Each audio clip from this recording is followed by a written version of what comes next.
Başlayırıq hansı mövzulardan? Böyük Hun İmperiyası. Ardıcıl olarak Böyük Hun, Qədim Çin, bir de Hindistan mövzusunu izahını verəcəm.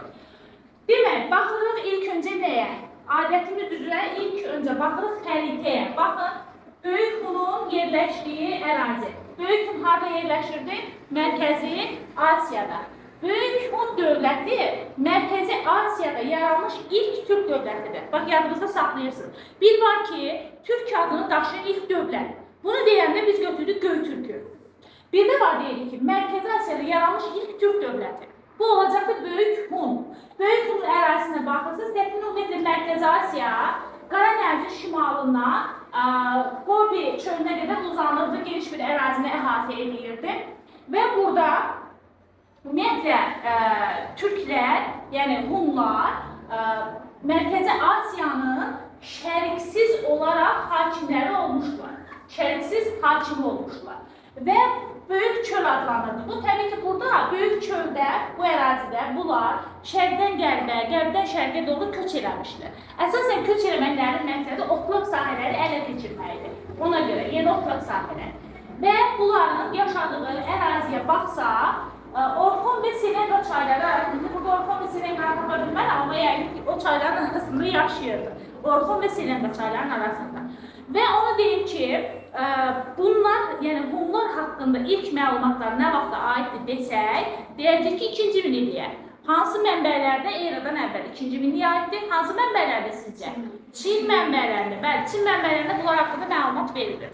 Bundan sonra deyirik ki, Hunların ilk siyasi birlikləri də 2-ci minilliyə aiddir. Yaxşımı? İlk siyasi birlikləri. Bizim ilk siyasi birliklərimiz 3-cü minillikdir. Məsələn, keçəcək Azərbaycan xalqının tayfa birliklərini. Amma Hunlarda 2-ci minilliyə aiddir. Ondan sonra 3-cü əsrin ikinci yarısında Teoman adlı sərkərdə Hun tayfalarını, Mərkəzi Asiyada yaşayan Hun tayfalarını öz ətrafında birləşdirir və vahid Hun dövlətini yaradır. Nə vaxt yarandı? 3-cü əsrin ikinci yarısında. Dəqiq də desək, 200 eradan əvvəl, 20-ci ildə. Kim? Bax, Teoman Tanhu. Teoman Tanhu verir, ümumiyyətlə Tanhu. Teoman Tanhu. Paytaxt haraydı? Paytaxt Ötkən şəhəri. Ötkən Hun dövlətinin paytaxtı olmuşdu, süqutuna qədər də Ötkəndir. Sonra biz Ötkəni Göytürklərdə də görəcəyik. Birinci Göytürkdə, ikinci Göytürkdə yenə paytaxt Ötkən şəhəri olacaq.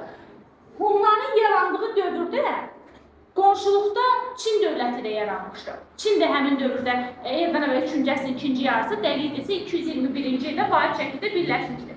Və Hunlar daim Çin ərazilərinə hücumlar edirlər. Çinlilər də bu hücumların qarşısını almaq üçün nə etmişdilər? Bəli, Böyük Çin səddi tutmuşlar. Eradan əvvəl 214-cü ildə Sin Şüpandinin 4-cü ili Çində ona baxacaq. Ancaq qarşısını ala bilmişlərmi? Hunların hücumunu. Bəli, ala bilməmişlər. Yenə də Hunlar bu ərazilərə hücumlar edirdilər. Ondan sonra biz baxacağıq nəyə? Hunların Çinlilərdən fərqli olaraq deyək ki, Hunlular suvarilərə, İskitlər kimi suvari döyüşçülər idi.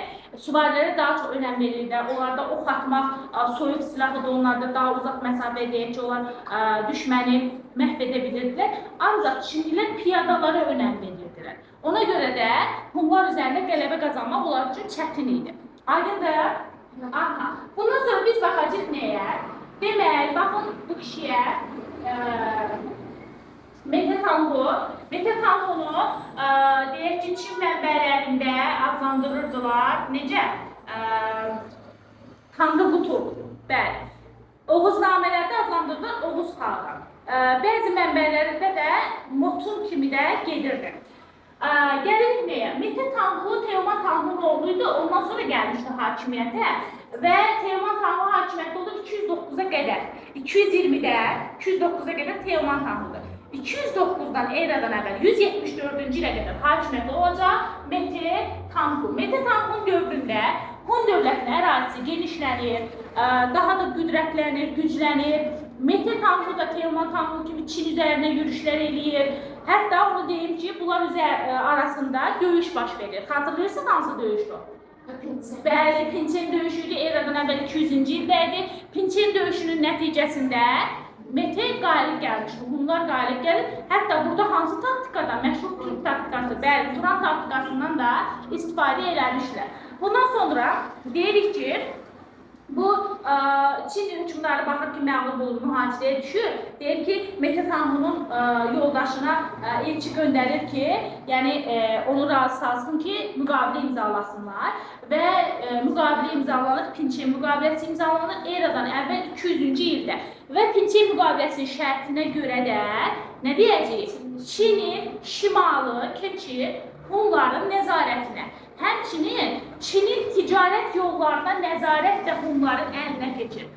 Burada bir şey var. Bəzən deyir ki, İpək yoluna nəzarət xeyr, İpək yoluna nəzarət olmaz. Demək, dedik ki, tərəflər arasında Pinçe müqaviləsi imzalandı. Pinçe sazişinə görə Xan sülaləsi, çünki Çində Xan sülaləsi də dövrdə, indi Çin dərsində onu daha ətraflı vurgulayacağam. Hər il xərac ödəməli idi, İpək mərkəzində xərac verməli idi.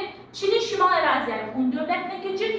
Çinin ticarət yolları da Hunların nəzarətinə keçmişdir. Burada Tanhu sözünün mənası verir. Tanhu nədir? Dövlətin başında duran Yaqub, Xaqan, Xaqan mənasında olan hökmdar deməkdir. Qaydırıq Mete Tanhu'nun gördüyü işlərə. Mete Tanhu dedi ki, hakimiyyəti möhkəmləndirir, güclü ordu da yaratmışdı.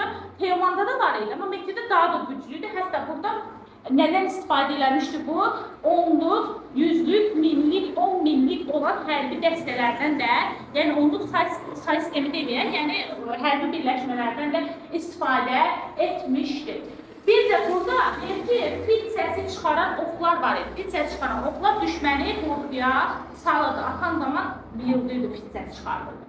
Aha, bu da belə. Ondan sonra gəldi. Bir de bu təxminən Mərkəzi Asiyada olan 26 dənə tayfanı da özünə birləşdirmişdi. Gəldik. Ərazisinə baxsaq, Mete Tanhu'nun dövründə ərazisi şərqdə Koreyadan, qərbdə Xəzər dənizinə, şimalda Sibirdə, cənubda da Kaşqara qədər olan əraziləri əhatə edirdi. Bu belə. Aha, ondan sonra baxacaq nəyə? Baxacaq burada Hun dövlətinin zəifləməsinə. Hun dövləti daxili çəkişmələr nəticəsində artıq zəifləməyə başlayır və eradan əvvəl 1-ci əsrin ortalarında Hun dövləti zəifləyir. Bu çəkişmələrin güclənməsində uşaqlar Han sülaləsinin rolu böyük idi. Niyə? Çünki əsasən belə deyirlər, Çinli qızlarla evlənirlər və onlar da burada nifaq salırdılar, qarşılıqlıq və s. yaradırdılar. Ona görə də müharibələrdə məğlub olan Çin nikah diplomatiyasından istifadə etmişdir. Və eradan əvvəl 58-ci ildə anası Çinli olan Hun şəhzadəsi istəyir ki, dövləti Çinə birləşdirsin. Təbii ki, buna da anası Türk olan şəhzadə qarşı çıxır, Çiçi Tanhu, bu da burada bunun Çiçi Tanhu'nun şəklidir. Və nəticədə Hun imperiyası 2 hissəyə parçalanır. Nə vaxt? Eradan əvvəl 58-də. Hansı hissələr? Şərqi Hun və Qərbi Hun. Şərqi Hun yarandığı dövrdə Çindən asılı vəziyyətə düşür. Ta ki, sonradan öz müstəqilini bərpa edib, 3-cü əsrdə isə, eramın 3-cü əsrdə isə süqut edəcək. Qərbi Hun isə Çiçi Tanhu'nun başçılığı ilə öz müstəqilini qoruyub saxlayır. Hətta deyək ki, bu xan hökmdarları ilə bunlar arasında müharibələr də baş verir. Hətta bunlar Mərkəzi Asiyanı, İssıq gölünün ətrafını, Tanrı dağlar şimalını, indi səhv eləmirəmsə Mərkəzi Asiyanı vermir, bəli, Tanrı dağlar şimalını, İssıq gölünün ətrafını əraziləri özünə tabe eləmişdir. Və bundan sonra 36-cı ildə uşaqlar, baxın burada diqqətli olursunuz, bir cümlə deyəcəm sizə. İpək yoluna nəzarəti yenidən ələ keçirməyə çalışan xan hökmdarları. İpək yoluna yenidən nəzarət etmək istəyirlər, çünki İpək yolu Hunların əlindədir. Ona görə də bunlar 36-cı ildə neyniyirlər? Qərbi Hun üzərinə yürüş edirlər və burada Qərb Hunları məğlub olurlar, süqut edirlər elə 36-cı ildə və qərbə doğru Ural dağlarının ətəklərinə, İdil-Volqa çay sahillərinə gedirlər. Daha sonra gələcəkdə bunlar hansı dövləti yaradacaqlar? Avropa Hun dövlətini, Attilanın dövlətini yaradacaqlar. Bundan sonra isə Şərq Hunları dedik ki, 3-cü əsrdə öz əhəmiyyətini süqut edirlər və bunlar da Göytürk dövlətinin qurulmasında mühüm rol oynayacaqlar. Hunların digər qolu Mərkəzi Asiya istiqamətinə gedir. Onlar da orada Axun dövlətini yaradacaqlar. Biz bunu erkən Türk dövlətlərinin yaranmasında keçəcəyik. Gəlirik Hunlarda köklərdə dövləti necə adlandırırlar? El.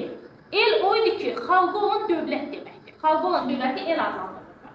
Bunlar hakimiyyətin Tanrıdan gəldiyini inanırlar. Bu da teokratik hakimiyyət deməkdir. Ümumiyyətlə Misirdə, Hunda, Çində, nə bilim Şumerdə burada teokratik hakimiyyət idi. Həmçinin Hun tanrıları göy tanrının yer üzündəki nümayəndələri hesab olunurdular.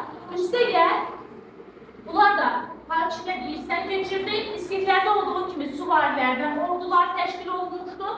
Geniş deyək ki, köçmə tərzi keçirirdilər. Köçmə həyat tərzi keçirən tayfalar da, baxın uşaqlar, əsasən ən çox məşğul olduqları əsas məşğuliyyətləri ovçuluq və maldarlıq olmuşdur. Çünki köçəri həyat tərzi keçirirlər ona görə. Ondan sonra gəlirik nəyə? Bununla yanaşı dəmirçilik və zərgərliklə də məşğul olmuşlar. Dini cəhətdən də baxsaq, görərik ki, axirət dünyasına inanları var idi. Buna görə də ölülərin yanına müxtəlif əşyalar da qoyurdular. Qəbirlərdən heyvan, zərgərlik məlumatlar tapılmışdı və s. Bundan sonra burada var idi tanrıçılıq. Tanrıçılıq geniş yer tutmuşdu və bununla da yanaşı deyəcək ki, şamançılıq vardı burada.